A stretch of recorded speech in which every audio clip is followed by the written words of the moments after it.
Salamat sa Panginoon, inayos lang muna natin yung konting technical difficulties natin. May tanong ako sa inyo. Nung nagkasala si Eva at si Adan, ano nga ang sabi ng Diyos na mangyayari sa kanila kapag hindi sila sumunod?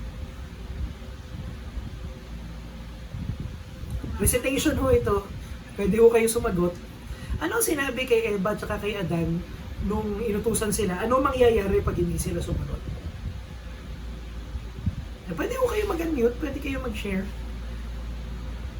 Ano ang mangyayari daw sa kanila? Mamamatay sila.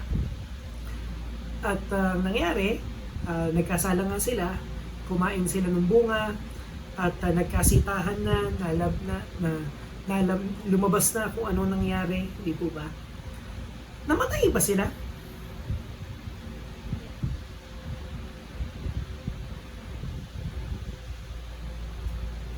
Namatay ba sila? Physical, hindi. Yun nung bata ako, yun ang tanong ko. Asan yun namatay? Kasi parang hindi naman ganon yung itsura nung namatay. Napalaya sila sa garden. Pagkatapos po nun, nagkaroon pa sila ng anak. Di po ba? Namatay din sila eventually, pero hindi agad-agad. Tanong, nagsinungaling ba ang Diyos? Ano yun, nananakot lang siya tapos hindi niya gagawin? Namatay ba si Adan at si Eva?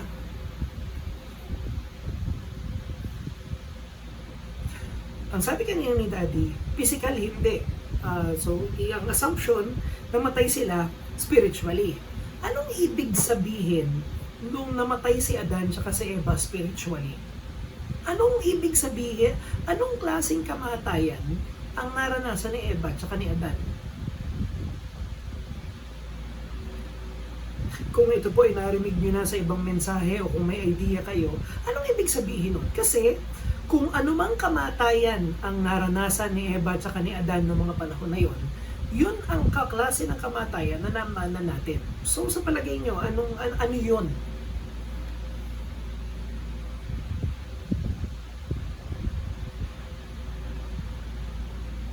Ano yun? Rhetorical?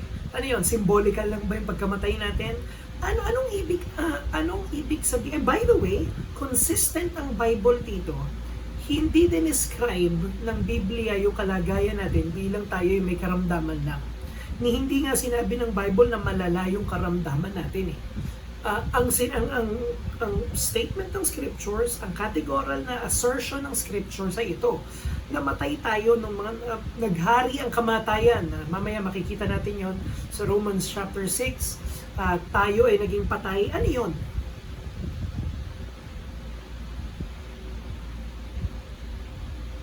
Pinagbubulay-bulayan ko kung ano yung ibig sabihin nito.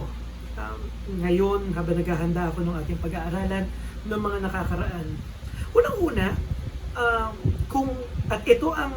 ito ang assertion ng majority ng Christian churches na meron tayo.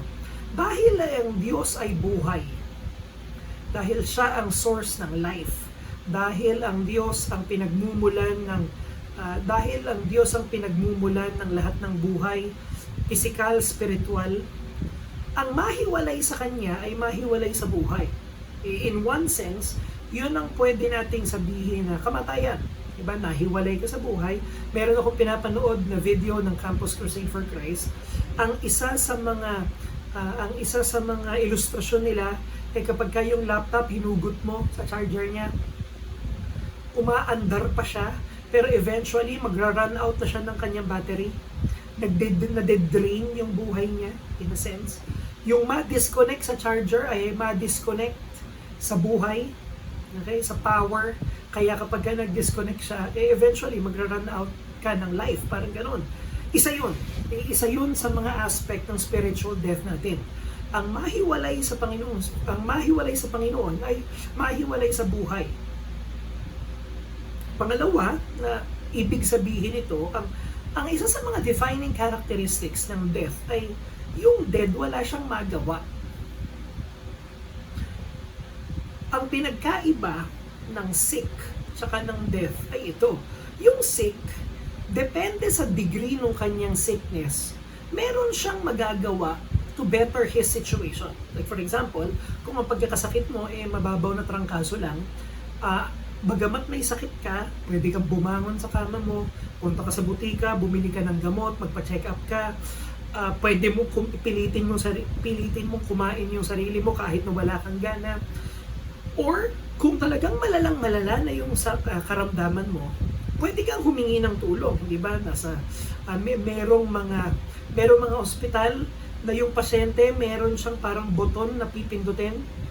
Tapos kapag may nararamdaman siya, pipindutin niya yung buton na yon para tumawag ng doktor. Ang ibig sabihin, kahit na gaano na kalala yung karamdaman niya, at the very least, meron siyang magagawa to call for help, to ask for help, hindi ba? Hindi nagagawa yon ang patay. Ang patay ay walang kahit na anong magagawa to improve his or her situation. Isa yun sa mga yun sa mga aspeto ng kamatayan na meron tayo. At ang pangatlo, ang patay walang pagnanasa.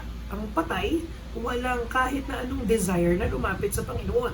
Isa sa mga dahilan kung bakit pag binabasa natin ang Gospel ni John, yung kwento ni Lazarus, kaya nandun yun, kasi yun ay picture ng kaligtasan natin. Totoong namatay si Lazarus at bago siya buhayin ng Panginoong Jesucristo, wala siyang kahit na anong pagnanasa na mabuhay, patay siya eh. Okay? Pero ito ang nakakapagtaka sa klase ng kamatayan na meron tayo. Okay? Naalala ko na nagkukwento kami ni CJ nung nandyan pa ako. Nung si Eva at si Adan ay nahiwalay sa Panginoon, nung sila ay nagkasala, yung klase ng kamatayan nila ay active. Anong ibig kong sabihin? Alam nyo ang isa sanang maganda sa patay? Yung patay kasi humihinto na ng kakikilos niya. Di ba yun ang defining characteristic ng isang dead person? Patay na siya. Hindi na siya makakagawa, hindi na siya makakapaminsala, hindi na siya makakapagkalat ng kanyang, alam mo yun, hindi na siya makakaikot, hindi na siya makakalakad. Dito, mas malalim yung kamatayan natin. Kasi yung kamatayan natin active. Ano ang sunod na nangyari pagkatapos na magkasala ni Eva at ni Adan? Bago sila namatay physically, karoon muna sila ng pamilya, tapos si Cain, saka si Abel, ang unang ginawa ni Cain, ang nangyari kay Cain, pinatay niya si Abel. Tapos makikita natin sa Genesis chapter 4, chapter 5, chapter 6 onwards, etong mga taong to, bago sila mamatay finally and physically, magkakalat muna sila ng kamatayan. Nakapanood naman na kayo siguro ng medyo uso tong genre na to eh. Nakapanood naman na siguro kayo ng zombie movie. Diba? Laging merong kakalat na virus, tapos yung mga tao mai-infect sila, tapos yung mga tao technically patay na sila, pero kaya exciting yung mga palabas na yun kasi itong mga patay na to, hindi sila pumirme sa kanilang they don't stay dead. Kaya ang ginagawa nila, kinakalat nila yung kamatayan nila. Basically, yung klase ng kamatayan nila ay nakaka-infect. At from a spiritual perspective, pwede nating tignan na ganun yung klase ng kamatayan na meron tayo. Yung klase ng kamatayan na hindi magpirme sa isang tabi.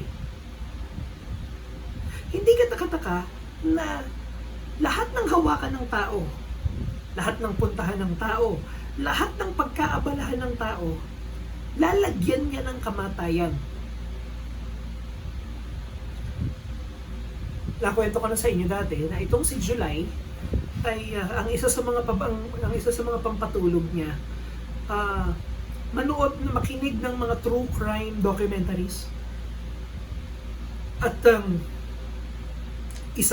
ilang buwan niya nang ginagawa yun. At alam niyo kung anong napatunayan ko? Kahit na ako yung hindi ko nakahiligan yung ganong documentary. Pero alam nyo, isang bagay na napatunayan ko, napaka-creative natin sa paggawa ng mali. Ang sama kapag pinagsama mo ang evil tsaka ang human genius. Kasi nakakagawa talaga tayo ng iba't ibang klaseng paraan para makagawa ng mali. Kung hindi ako nagkamali, si Dostoyevsky ang nagsabi na kapag ka daw merong mga masamang tao sa susalipunan natin, kinukumpara natin sila sa hayop. Like, hindi ba kapag ka meron tayong narinig na karumal-dumal na krimen, ang sasabihin lagi, parang hindi tao yung asal niya, kung kumilos yung matinding kahayupan ng nangyari. Ang sabi ni Dostoyevsky, napaka-unfair daw nito sa mga hayop. Kasi hindi daw kaya ng mga hayop yung klase ng creativity natin sa evil. Wala daw, kanino nakaraan lang nag-uusap kami ni July habang nanonood kami ng isang documentary.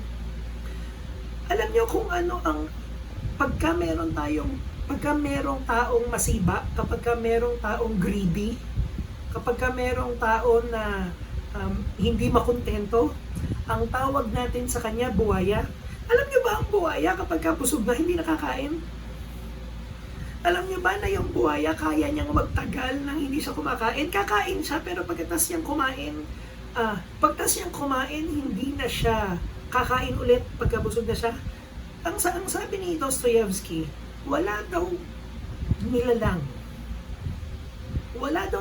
na kasing creative natin sa paggawa ng mali. Yung kamatayan natin ay isang strange thing kasi yung kamatayan natin kumikilos.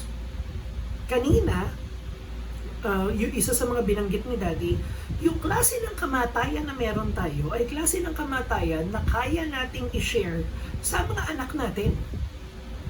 Kung ang kasalanan ay kamatayan, kung ang kasalanan ay pag-pursue ng kamatayan, yung kamatayan natin, kaya natin gawing family culture.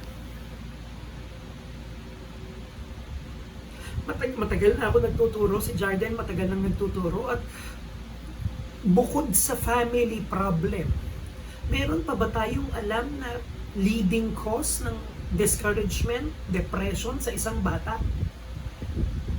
Posibleng magkaroon ng clinical depression kahit na okay ang pamilya, kahit na ayos ang kalagayan, posibleng magkaroon ng chemical imbalance sa katawan. Pero alam nyo, I would say na majority ng cases ng depression sa mga estudyante ay galing sa isang family culture ng kamatayan. Ito ang kalagayan natin, yung kamatayan ng dahil sa kasalanan. Pero pinag-aralan natin last week na kung paano nakapasok sa sangkatauhan ng kamatayan dahil sa isang tao, nang dahil sa pagsunod at katwiran ng isang tao, ay nagkaroon ng buhay. Kung paano sa pamamagitan ng buhay ng unang Adan, pumasok ang sumpa at kasalanan at kamatayan sa sanlibutan, di ba? Nang dahil sa buhay ni Kristo, nang dahil sa buhay ng ating Panginoong Jesucristo sa kanyang pagsunod, sa kanyang kamatayan sa krus at sa kanyang pagkabuhay na maguli, pumasok ang buhay sa maraming tao. At sinabi sa Romans chapter 5, if I'm not mistaken, verse 20, sa pananagana ng kasalanan, sa karamihan ng kasalanan, mas lalong sumagana ang biyaya. Kaya alam nyo, hindi talagang gustong-gusto ko yung kanta na His mercy is more. Galing yung kanta na yun ay hinango sa isang mensahe ni John Newton na ang punto ng mensahe na yun, napakarami nating pagkakasala pero hindi natin malunod, hindi natin matalo yung biyaya ng Panginoon.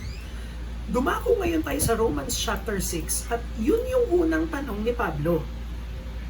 Okay, buksan natin ating mga Bible sa Romans chapter 6 at ang pag-aaralan po natin ay verses 1 to 4. Romans chapter 6 verse 1 to 4.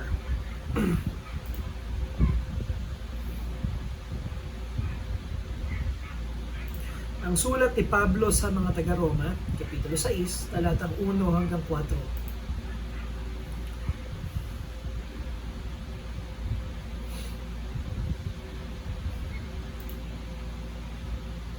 Sundan na lamang po ng inyong paningin at ang inyong lingkod na lamang po ang babasa.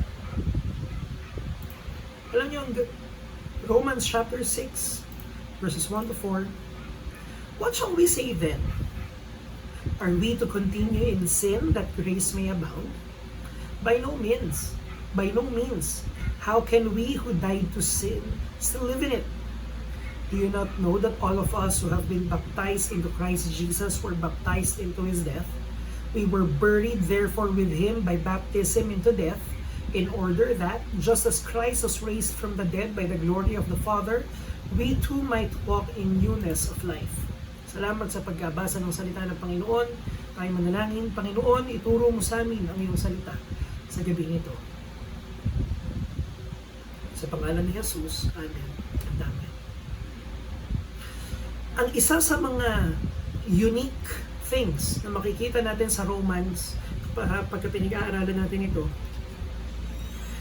si Pablo ay gumagamit, para bang nagkakaroon si Pablo ng imaginary argument habang siya ay nagsusulat. Parang itong si Pablo, kapag may mga parts sa Romans na meron siyang imaginary na kadebate o imaginary na nagtatanong sa kanya at sinasagot niya itong argument na ito. Meaning, kung babasahin mo ang Romans chapter 5, merong isang tao na magtatanong ng ganitong tanong. At yun ang sasagutin ni Pablo. Okay?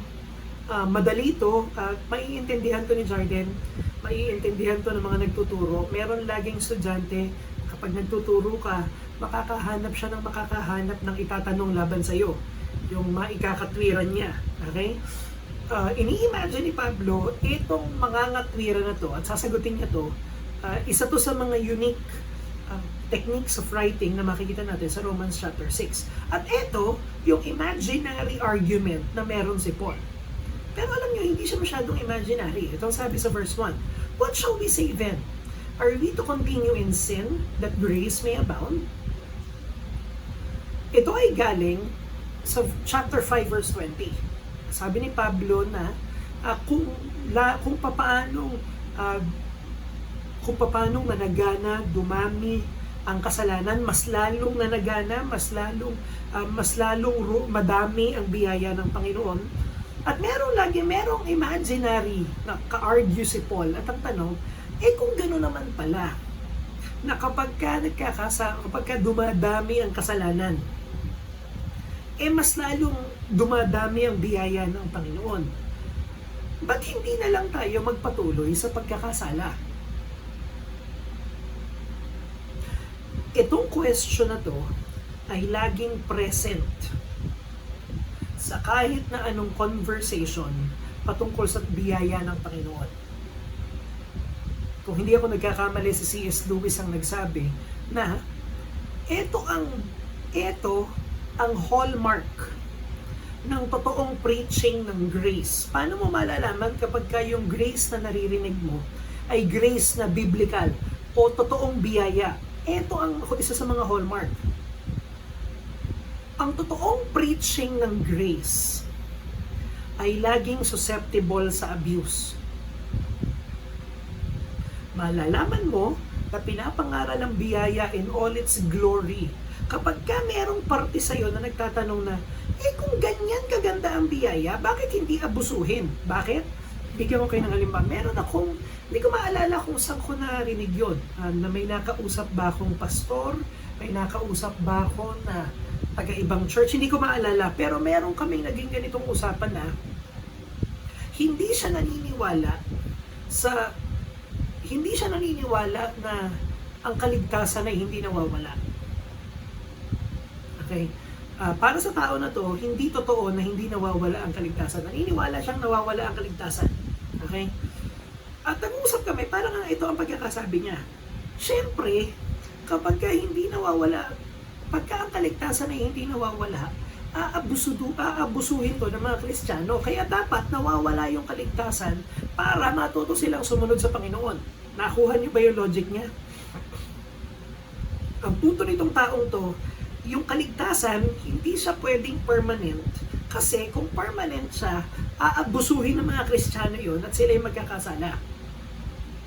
Okay, kaya ang sabi niya, ang pangontra doon ay ito. Ipangaral natin ay yung kaligtasan mawawala. Pagka yung kaligtasan ay mawawala, yung mga Kristiyano susunod sila.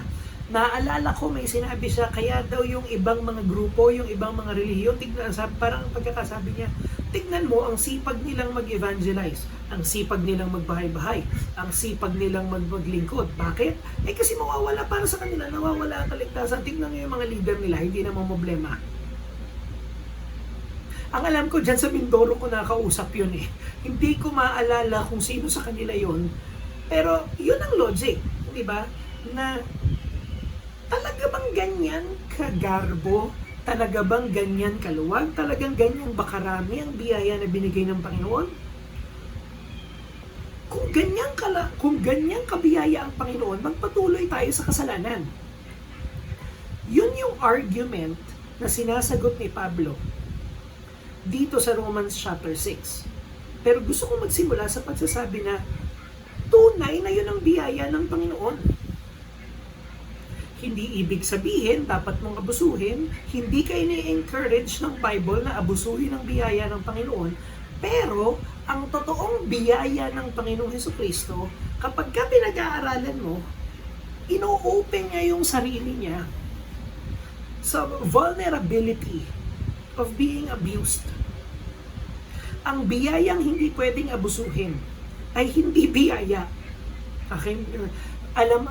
Medyo risky yung sinabi ko na yon. Pero ano ibig ko sabihin? Pagka sinabi mo na, sige, para hindi nyo maabuso, ganito ang gagawin nyo ha. Bago kayo maligtas, kinakailangan magpakita muna kayo ng pagbabagong buhay. O yan ha, walang aabuso ng biyaya. Dapat may pagbabagong buhay muna. O pagkatapos, kung sakasakali, ito ang prescription. Dapat ito gawin mo itong mga bagay na to. Okay? Pagka hindi mo ginawa to, mawawala ang kaligtasan mo. Okay? Kailangan magpatuloy ka hanggang dulo para sa kaligtasan mo. Ayan ha, walang aabuso ng biyaya. Kapag ka kumontra ka sa leader ng church, kapag ka hindi ka busy sa ministry, kapag ka hindi ka nagpatuloy sa gawain, hindi ka maliligtas. At any time na lumaban ka sa tinuturo ng iglesia, at any time na lumaban ka sa tinuturo ng leader mo, pwedeng i-declare na ikaw ay wala ka ng kaligtasan, papaimpyerno ka na. O yan, wala nang biyayang maaabuso. Alam nyo, ba't wala nang biyayang maaabuso? Kasi wala nang biyayang kahit na ano.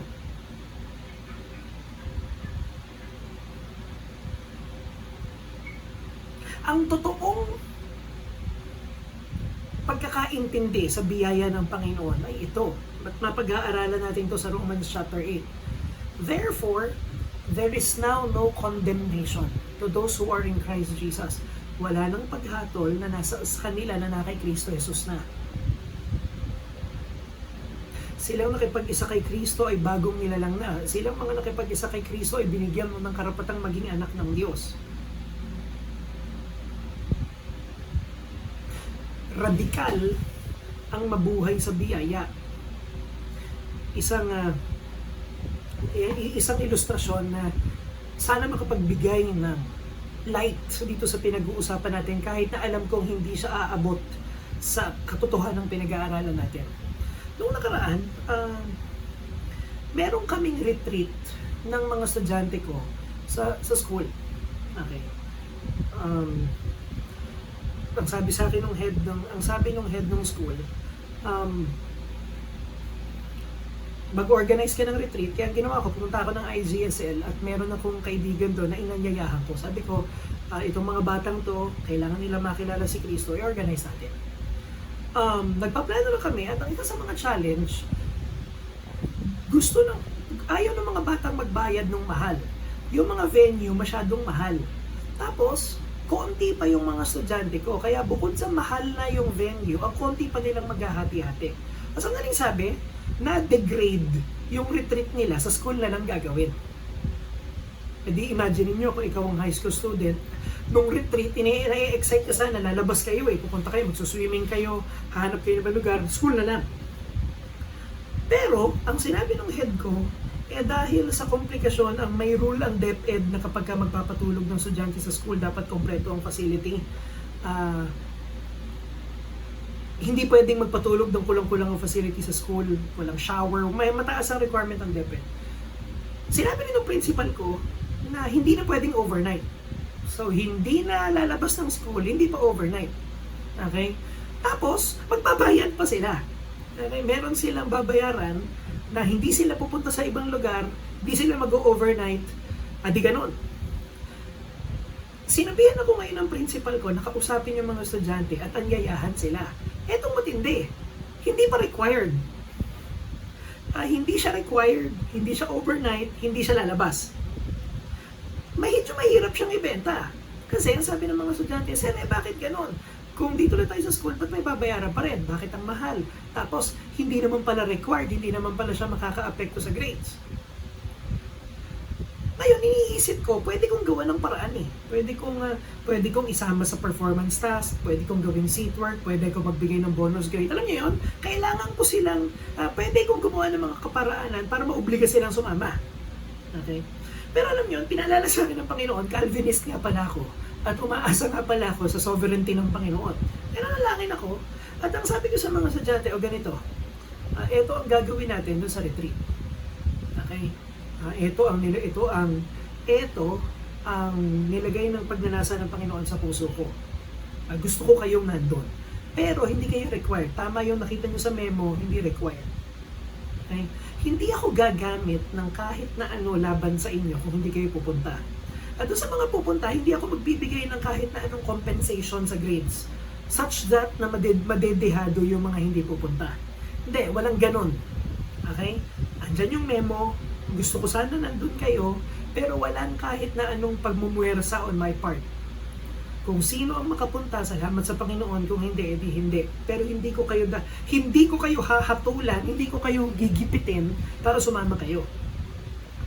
At ngayon, nag-aantay na lang. Papasalamat nga din ako sa Panginoon kasi kahit yung mga kasama ko sa school, yung guidance officer, yung mga kasama ko nagpaplano, na hindi naman lahat ay mananampalataya, nagiging parte na ng conversation namin. Yung idea na, panalangin na lang natin kung sinong kalooban ng Panginoon na dalhin niya ron sa retreat, di yun. Anyway, mabalik tayo dun sa sinasabi ko. Nakita niyo yung vulnerability na, sige, hindi ko kayo hahatulan kapag hindi kayo pumunta. Gusto ko sana makarating kayo at ang aapila ko sa pagnanasa nyo na pumunta. Yun lang. Yun ang isa sa mga distinctives ng pakikipag-deal ng Panginoon sa mga anak niya. Kung kailangan mong takutin ng impyerno para sumunod, hindi ka anak ng Diyos. Ang anak ng Diyos, iba na ang conversation nila ng tatay niya sa langit. Hindi na, mas malalim na kaysa sa, by the way, may mga consequences pa din ang mga kasalanan natin, may mga bunga pa din yung pagsuway natin, pero ang language na dapat ng Kristiyano sa pagsunod niya sa Panginoon ay ito. Anak, sumunod ka sa akin dahil ito ang makakapagbigay sa akin ng kagalakan. Umiwas ka sa kasalanan dahil yung pag-iwas, yung pagkakasala, makakapagbigay ng kapighatian sa puso ko yan. At ang Kristiyano, napipighati ang puso niya kapag napipighati yung puso ng ama niya. Gano'ng karami sa mga churches ang gano'n ng conversation patungkol sa kasalanan o patungkol sa pagsunod?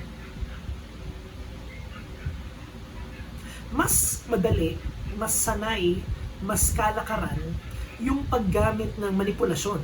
Manipulahin mo psychologically, di ba? I-guilt trip mo, o hindi kaya direct na papahiya mo, o hindi kaya bibigyan mo ng earthly praise and affirmation. Naalala ko yung conversation namin ni Kuya Steve. Ang sabi niya, ang isa sa mga tendencies ng churches ngayon, okay, mahalaga na pag-usapan natin to. Ang isa sa mga tendencies ng evangelical churches ay ganito. Makakapasok ka sa church, maliligtas ka sa pamamagitan ng gospel. Tanggapin mo si Kristo para hindi ka mapunta ng impyerno, para mapunta ka ng langit. Pero pagpasok mo, pagka nalampasan mo na yung unang square na yun, ligtas ka na. Ang paraan ngayon para magpatuloy sa buhay pananampalataya ay sumunod sa expectations namin. Dito sa church na to, dinidefine namin ang Christianity. Ganito ha, pag angat mo ng tubig, pagka binautismohan ka, dapat pag angat mo, may choir gown ka ng suot. Kasali ka sa ganitong gawain, kasali ka sa ganitong schedule, pupunta ka, pagka may inuto sa'yo, gagawin mo, no questions asked. Dapat mas busy, dapat lagi kang busy para sa church. Okay? Kapag ka, wag na wag mong gagamitin ang trabaho mo para hindi umattend dito sa gawain natin. Dapat present ka sa camp, present ka sa sports fest, sa talent fest, sa lahat ng anniversary. Pag Wednesday, dapat nandun ka. Mga bagay na sa totoo lang wala naman nga sanang masama. Pero ngayon, ang nagiging language na ng Christianity ay pag-fulfill ng expectation sa'yo ng church. Sumuway ka doon sa expectation na yon. Maaring hindi ka hahatulan ng Diyos, pero pinapangako namin sa'yo, hahatulan ka namin. Nakaiwas ka sa paghatol ng Panginoon, pero hindi sa paghatol namin. Oh, and by the way, wala na kami pakialam kung anong gagawin mo from Monday to Friday. Gawin mo lang tong expectation na to. Ano ang language ng Christianity? Ito ang sinabi ng Romans chapter 6. Ano, magpapatuloy pa ba tayo sa kasalanan upang managana ang biyaya? Sabi ni Pablo, hindi pwede. Wag nawa. Paano mangyayari na yung mga namatay sa kasalanan ay mabubuhay pa dito? Ang summary itong ating pag-aaral ngayong gabi nito ay ito. And hindi galing sa akin to. Hindi ako, ang kino-quote ko dito is si Paul Washer. At wala akong maisip na mas accurate na pagkakasabi. Ang sabi ni Paul Washer, yung may mga bagong relasyon kay Kristo ay may bagong relasyon sa kasalanan. If you claim to have a new relationship with Christ, it follows that you have a new relationship with sin. Buhay kay Kristo, patay sa kasalanan. Unang-unang makikita natin dito, hindi pwedeng as is ang relationship natin sa sin, tapos sasabihin natin may bago tayong relasyon sa Panginoong Jesucristo. Sabi ni Pablo, hindi pwede.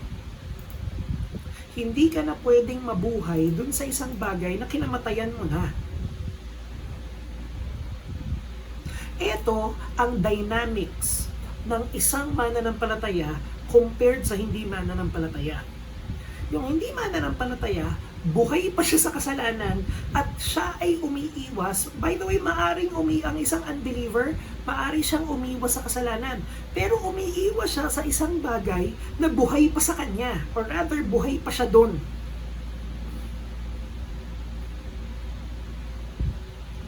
Ang unbeliever na nagkakasala, ang unbeliever na lumalaban sa kasalanan ay isang unbeliever na lumalaban sa nature niya. Kaya mahirap. Hindi na ako magpapakatagal dahil ilang linggo na nating binibigyan din yung point na yon. Pero yung isang unbeliever na lumalaban sa kasalanan ay para bang isang tao na umaakyat sa isang pababang escalator. Meron siyang kinokontra na malakas na nasa loob niya. Ang isang mananampalataya na lumalaban sa kasalanan ay lumalaban sa isang bagay na natalo na. Lumalaban sa isang bagay na patay na siya doon. Ang term ni Tim Keller, kung hindi ako nagkakamali, ay ang paglaban ng isang Kristiyano sa kasalanan ay paglaban niya sa isang ahas na maari pang makakagat pero naputol na yung ulo. Nandiyan kung may ahas, tinaga mo yung katawan, ilang saglit na lang mamamatay na yung ahas na yon. Pero nag-iingat ka pa rin kasi kahit yung ahas na yon na mamamatay na, makakagat pa rin yun. Lumalaban ka sa isang parte sa iyo na natalo na ng Panginoong Jesucristo. Saan natin nakita yon? Saang picture? Paano pinapakita yung picture na yon? Ang ginamit na ilustrasyon ni Pablo ay baptism. Do you not know that all of us who have been baptized into Christ Jesus were baptized into His death. Tayong mga nabautismuhan kay Kristo Jesus ay nabautismuhan sa Kanyang kamatayan. We were buried therefore with Him by baptism into death, in order that, just as Christ was raised from the dead by the glory of the Father, we too might walk in newness of life. Interestingly, na para i-describe ang kaligtasan, ginamit ni Pablo yung salitang baptism. Ano ang hindi sinasabi ni Pablo rito? Maging maingat tayo. Hindi sinasabi ni Pablo na nakakaligtas ang baptism. Okay? Hindi sinasabi ni Pablo na kung ikaw ay nabautismuhan, like yung ceremony, ligtas ka na. Hindi rin sinasabi dito ni Pablo na kung ikaw ay hindi pa nalulubog sa tubig, hindi ka ligtas. Hindi yun ang sinasabi ni Pablo rito. Ang sinasabi dito ni Pablo, yung ginagawa natin na yun na panlabas ng baptism, picture ito ng nangyari sa atin nung tayo ay naligtas. Ano ba ang isang, kaya tayong mga Baptist, importante sa atin yung format ng baptism, bakit nilulubog? Kasi may picture na dinideclare yun. Okay? Yung mga nabautismuhan kay Kristo ay nabautismuhan sa kamatayan niya. Kung paano si Kristo ay namatay para sa pagkakasala natin, yung mga nakikipag-isa kay Kristo ay namamatay dun sa dati nilang buhay. Ngayon, kung paano si Kristo ay binangon muli mula sa patay. Tayo ngayon, pag-ahon natin, basically, tayo ngayon ay buhay, meron ng panibagong buhay. New creature, sabi ng 2 Corinthians. Kaya ano ang conclusion natin dito? Number 1, kung ikaw ay naligtas na at hindi ka pa baptized, hindi magandang kalagayan yon.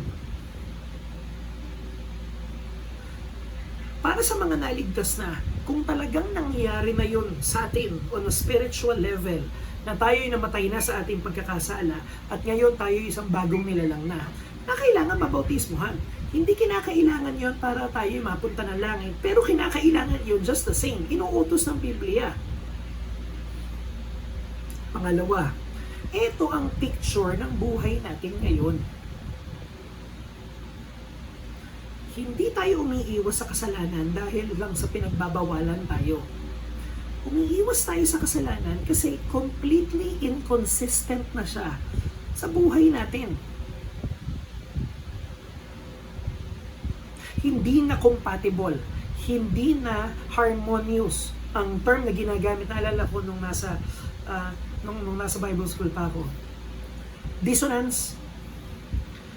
Kapag ka meron kang kine-claim na pinaniniwalaan mo, or kapag ka may pinaniniwalaan ka, tapos iba yung ginagawa mo doon sa pinaniniwalaan mo, may nagkakos sa'yo yon ng strain, emotionally, psychologically, spiritually. Kaya totoo na bagamat hindi lahat ng depressed ay nagkakasala, mag-iingat akong sabihin to kasi mabilis tayo mag-conclude, hindi lahat ng taong may depression ay dahil sa makasalanan sila. Pero, para sa isang Kristiyano na talagang nagpapatuloy sa kasalanan niya, maaring mag-lead yun sa depression. Sabi ng mga Puritan, isa yon sa mga guide questions na i-check mo kapag may depressed. Hindi ko maalala kung sinong Puritan, ang sabi niya, i-check mo yung kanyang physical habits, natutulog ba ng tama, kumakain ba ng tama, nag-exercise ba. Isa sa mga ang susunod na tanong niya, i-check mo kung meron siyang okay na social life. Ipa-check up po sa doktor. Interestingly na yung mga Puritan, wala silang problema na ang depression ay may medical aspect. Okay? Pero hindi natatapos doon yung diagnosis kasi ang isang tanong ng Puritan, ito ba'y Kristiyano tapos meron siyang inaalagaan kasalanan? Bakit? Kasi dissonance yun. Hindi talaga bagay sa iyo yung parte ng buhay mo na yon, hindi bagay sa kalagayan mo ngayon bilang isang mananampalataya. Ang unbeliever, pwede siyang magkasala ng walang risk ng kahit na ano ng depression. Nagiging consistent lang siya sa kanyang kalagayan bilang isang rebel. Pero isang mananampalataya na binago na ng Panginoon, bagong nilalang na, hindi compatible sa kanya yung pagpapatuloy sa kasalanan. We were buried therefore with Him by baptism into death, in order that, just as Christ was raised from the dead raised from the dead by the glory of the Father, we too might walk in newness of life. Kinukuha ngayon yung idea ng newness of life, pagpapanibagong buhay. Alam nyo, interesting itong salita na to, pagbabagong buhay. Para sa mundo, yung newness of life, ang ibig sabihin lang nun ay slight improvement over the previous model. So sa mga dahilan kung bakit hindi ako bumili ng iPhone 16, kasi wala naman siyang masyadong pinagkaiba sa iPhone 15, bukod sa wala akong pambili ng iPhone 15 tsaka iPhone 16. Okay? Yun ang picture. Ewan ko, tinatanong ko nga si July, naalala ko nung unang nilabas yung iPhone, parang lahat ng model na ilalabas nila ay revolutionary. Like parang ibang-iba. Pero parang ngayon, ang challenge na nila ay paano gagawin kakaiba yung latest model na para bang yung latest model ay slight improvement na lang compared sa dating model. Siguro ang challenge na yun kasi kung sobrang ganda na, napakahirap ng gumawa ng kakaiba doon, hindi ba? Pero para sa mundo, yun lang ang idea ng pagbabagong buhay. Konting improvement compared doon sa previous version. Hindi yun ang picture ng Bible patungkol sa pagbabagong buhay. Ang newness of life na dinidepict dito ay kung gaano kaiba yung unang Adan tsaka yung pangalawang Adan. Ganon karadikal yung difference ng newness of life. Hindi new action of desires. Hindi bagong kilos kasi pero parehong pagnanasa. Alam nyo, ang isa sa mga pinagpapasalamat ko sa Panginoon ay natatouch namin to sa school pag nag-aaral kami ng values kasi ang conclusion ng mga estudyante, pwedeng mag-iba-iba yung manifestation ng pride. Yung pride ng kinder, natatawa yung mga estudyante ko pag binabanggit ko. Para sa isang kinder 1, kinder 2 student, ang manifestation ng vanity at pride ay yung pinakamaraming Crayola. Kapag ka yung Crayola mo ay 120 plus, di ba? Tapos kapag ka naman ikaw na grade 1, grade 2, grade 3 na, yung pinakamagandang pencil case, mas maraming function yung pencil case, mas mainam. Pagdating ng grade 4, grade 5, grade 6, naalala ko ng mga panahon na yon, ang cool kid na ay yung may pinakabagong console. Naalala ko ng mga panahon na yon dahil mayabang pa si daddy, mayaman pa si mami, tsaka si daddy. PlayStation 1, kaya medyo sikat ka. Sa first year, second year high school, yung may pinakamaraming baon. Yung natigil na yon, medyo pababa na yung aming, hindi na kami kasali nun sa karera. Third year high school, fourth year high school, may pinakamaganda, pinakagwapong boyfriend, pinakasikat sa school. Depende kung saan grupo ka kasali. Kung kasali ka sa mga honor student, pinakamataas na award. College, ganun pa rin. I think magpapatuloy yun. Pagka nakagraduate na, hihinto na ng pagbabarkada, hihinto na ng bisyo, hihinto na ng kalayawan, magtatrabaho na. Ang iisipin ng mga tao kapag tinignan nila yun ay salamat, nagbago na, naging responsable na, nagmature na. Hindi nila alam na sa puso nun, pride pa rin yung ugat nun. Nga lang, nag-iba na yung manifestation. Yung coolest job title na. Yung coolest toys na. Yung pinakabagong sasakyan, pinakabagong gadget, hindi ba? Tapos magiging magulang yun. Saan paaaralin ng school? Hindi ko naman sinasabi na lahat ng magulang na gustong paaralin yung mga anak nila ng maayos ay vain. Pero sana pero kung makikita nyo lang yun, nakikita ko araw-araw. Hindi naman, may mga magulang na hindi naman nila pinadala yung anak nila sa exclusive school para sa kapakanan ng anak nila. Pinadala nila yung anak nila sa isang exclusive school para sa vindication na pinadala nila yung anak sa isang exclusive school. Ba't ko alam? Kasi hindi nila ititigil na ikwento yun. Eventually, anong nangyayari? Yung expression, yung outward manifestation, iba-iba. Sa paningin ng tao, mukhang nagbago. Pero yung pinanggagalingan, pare-parehong pride. Yung pagnanasa na itaas ang sarili.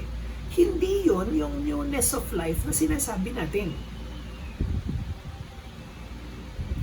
Ang newness newness of life na sinasabi natin ay umaabot sa kaibuturan, sa kaloob-looban ng pagnanasa na yon.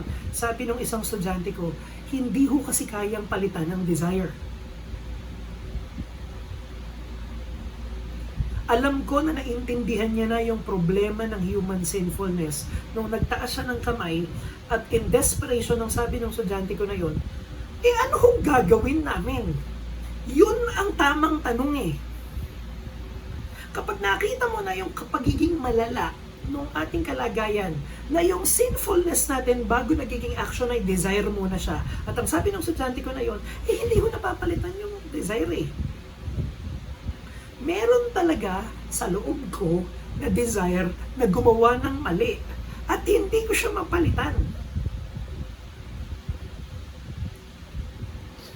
Ang panalangin ko, yung estudyante niya, maipakilala ko sa kanya na merong Panginoon na namatay sa krus ng Kalbaryo at sa kamatayan ng Panginoon na to, mapapatay yung desire na yun at mapapalitan ng bagong desire. Desire ng isang new creature. Dahil ultimately, itong newness of life na ito ay hindi slight polishing. Hindi ito slight improvement. Ito upgrade. Yung newness of life na ang sabi ni Paul Washer, yung pagbabago daw ng isang tao spiritually, mas malaking himala pa daw yun kaysa sa paglikha ng mundo. Kasi kung maaalala nyo, nung nilikha ng Diyos ang mundo ex nihilo, nung nilikha ng Panginoon ang mundo, nilikha niya ang mundo from nothing. Pero alam niyo kung paano gumagawa ang Diyos ng isang saint from a sinner? Mas mahirap yun. Nung nilikha ng Diyos ang daigdig, lumikha siya gamit ang salita niya from nothing. Walang kahit na anong required materials, walang raw ingredient, walang raw material na kailangan. Sasabihin niya mangyayari. Pero paano lumikha ang Diyos ng isang mananampalataya? Ang raw material niya, anak ng kadiliman. So, hindi ba mas lalong kahanga-hanga yun? Kaya ang tanong ni Pablo, ang tanong natin sa pagtatapos ng mensaheng ito, paano nga tayo makakapagpatuloy sa kasalanan? Paano nga tayo mga kapatid makakapagpatuloy sa kasalanan? Pagbulay-bulayan natin yung tanong na yun, at nawa yun ang magtulak sa atin na mamuhay ng naaayon sa pagkatawag sa atin. Mamuhay ng naaayon sa bagong katayuan natin bilang mga anak ng Diyos. Ito mga kapatid, ang mensahe natin sa gabi nito. Hinihiling ko ang ating pastor na wakasan tayo sa panalangin.